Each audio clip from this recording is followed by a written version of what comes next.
বন্ধু-বান্ধৱীসকল বহুতে মোক কমেণ্ট কৰি বা ইভাগে ফোন কৰি জনাইছিল যে আসাম পুলিচৰ কাট অফ এইবাৰ কিমান যাব। হয় বন্ধু-বান্ধৱীসকল, আসাম পুলিচৰ কাট অফ এইবাৰ আপোনালোকে কোনো ধৰণৰ আগতীয়াকৈ ধৰিব নোৱাৰিব, কাৰণ নিশ্চয় গম পাইছে আসাম পুলিচৰ কাট অফ এডমিট কাৰ্ড অহাৰ আগমুহূৰ্তত কোনো ধৰণৰ কাট অফ নেমাৰে, আপোনালোকে নিশ্চয় গম পাইছে। যিকোনো ক্ষেত্ৰতে আপোনালোকৰ এক্সামৰ হওক বা নতুবা আপোনালোকৰ ৰিজাল্টৰে হওক, যিকোনো আপডেট বা যিকোনো আপোনালোকৰ কাট অফ আগত নামাৰে, আপোনালোকে নিশ্চয় গম পাইছে। সেইকাৰণে পৰা মই কৈছোঁ যে আপোনালোকে কোনো ধৰণৰ কাট অফক লৈ আপোনালোকে মাথা নামাৰিব, কাৰণ কাট অফ আপোনালোকৰ এডমিট কাৰ্ড অহাৰ পিছতে আপোনালোকে নিজে গম পাব যে কিমান নাম্বাৰৰ পৰা আপোনালোকৰ এডমিট কাৰ্ডসমূহ মুকলি হৈ গৈছে বা কিমান নাম্বাৰৰ পৰা আপোনালোকৰ এডমিট কাৰ্ডসমূহ আহিছে, নিশ্চয় গম পাইছে। আৰু যেতিয়া আপোনালোকৰ ৰিটেন পৰীক্ষা দিবলৈ আসাম পুলিচৰ এডমিট কাৰ্ডসমূহ ABUBয়ে হওক বা যিকোনো পদৰে হওক আপোনালোকৰ এডমিট কাৰ্ড মুকলি কৰিব, তাৰ পিছতে আপোনালোকৰ ভিডিঅ' হওক কিছু বনাব আপোনালোকৰ কাট অফ কিমান গৈছে বা কিমান কম নাম্বাৰৰ পৰা আপোনালোকৰ এডমিট কাৰ্ডসমূহ মুকলি হৈ গৈছে, নিশ্চয় গম পাইছে। সেইকাৰণে পৰা আপোনালোকে এতিয়া আপোনালোকে কাট অফৰ ওপৰত কোনো ধৰণৰ মাথা নামাৰিব, কাৰণ কাট অফ আপোনালোকে নিৰ্দিষ্টকৈ ন'টিছ সহকাৰে কোনো ধৰণৰ আপোনালোকে কাট অফ ন'টিছ নাপায়। সেইকাৰণে পৰা কৈছোঁ আপোনালোকে যিমান নাম্বাৰে পাইছে ABUB ফিজিকেল টেষ্টত আপোনালোকে সেইবোৰ বাদ দিয়ক।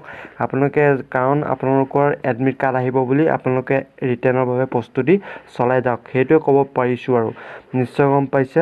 সেইকাৰণে পৰা আপোনালোকে কাট অফ নিশ্চয় কিমান যাব আপোনালোকে গম পালে, আপোনালোকৰ কাট অফৰ ওপৰত মাথা নামাৰিব, কাৰণ কাট অফ এতিয়া নেমাৰে। লিষ্ট যেতিয়া আপোনালোকৰ এক্সামটো অনুষ্ঠিত হ'ব সেই টাইমতে আপোনালোকে নিশ্চয় গম পাব, বা কিছু জেগাত আপলোড হৈ যাব আপোনালোকৰ আসাম পুলিচৰ অফিচিয়েল SLPRB অফিচিয়েল ৱেবছাইটতে হওক বা আসাম পুলিচৰ অফিচিয়েল ৱেবছাইটতে হওক, নিশ্চয় গম পাইছে। তাত আপোনালোকে লিষ্ট পাই যাব কিমান নাম্বাৰৰ পৰা কোনখন ডিষ্ট্ৰিক্টত কিমান কাট অফ গৈছে, আৰু কাট অফ আপোনালোকৰ মেল ফিমেল এক্সট্ৰাকৈ যাব প্ৰত্যেকখন ডিষ্ট্ৰিক্টৰে, নিশ্চয় গম পাইছে। এইবাৰ ডিষ্ট্ৰিক্ট ৱাইজ পোষ্ট হ'ব, প্ৰত্যেকখন ডিষ্ট্ৰিক্টৰে কাট অফ এক্সট্ৰা হ'ব, ল'ৰা বা ছোৱালী সকলোৰে।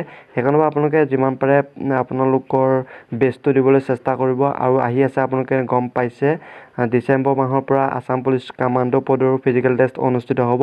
সেইকাৰণে পৰা আপোনালোকে যিমান পাৰে ফিজিকেল টেষ্টৰে হওক বা ৰিটেনৰ বাবে হওক আপোনালোকে প্ৰেক্টিছ অৰ্থাৎ প্ৰস্তুতি চলাই যাওক, নিশ্চয় গম পাইছে।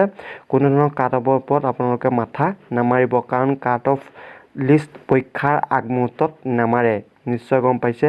বহুতে সুধি থকাৰ কাৰণে মই আপোনালোকৰ ভিডিঅ' সহকাৰে জনাই দিলোঁ, কাৰণ আপোনালোকে যাতে বেয়া নাপায় সেইকাৰণে পৰা মই আপোনালোকৰ ভিডিঅ' সহকাৰে জনাই দিলোঁ। আপোনালোকে এই ভিডিঅ'টোৰ পৰা সম্পূৰ্ণকৈ ভালদৰে চাই যাব পাৰিব বা ভালদৰে বুজি পাব।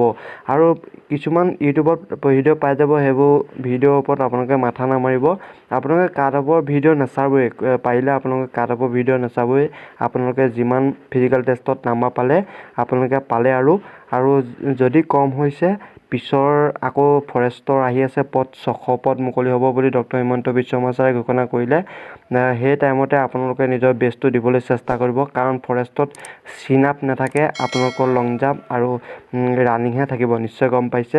আৰু ফৰেষ্টত আপোনালোকৰ যিটো ফৰেষ্ট গাৰ্ড বা AFPFয়ে হওক আপোনালোকৰ 3200 মিটাৰ হ'ব। যদি আপোনালোকৰ ফৰেষ্টাৰ গ্ৰেড 1ৰ যদি পোষ্ট আহে তেতিয়া আপোনালোকৰ 1600 মিটাৰ হ'ব। তাত আপোনালোকৰ দুটা ইভেণ্ট থাকিব, 1600 মিটাৰ ৰানিং থাকিব আৰু লং জাম্প থাকিব, নিশ্চয় গম পাইছে। এইটোৱেই আপোনালোকৰ সৰু ভিডিঅ'। যদি ভিডিঅ'টো চাই ভাল পাইছে প্লিজ এটা লাইক কৰিব আৰু বন্ধু বান্ধৱীসকললৈ শ্বেয়াৰ কৰিব। ধন্যবাদ।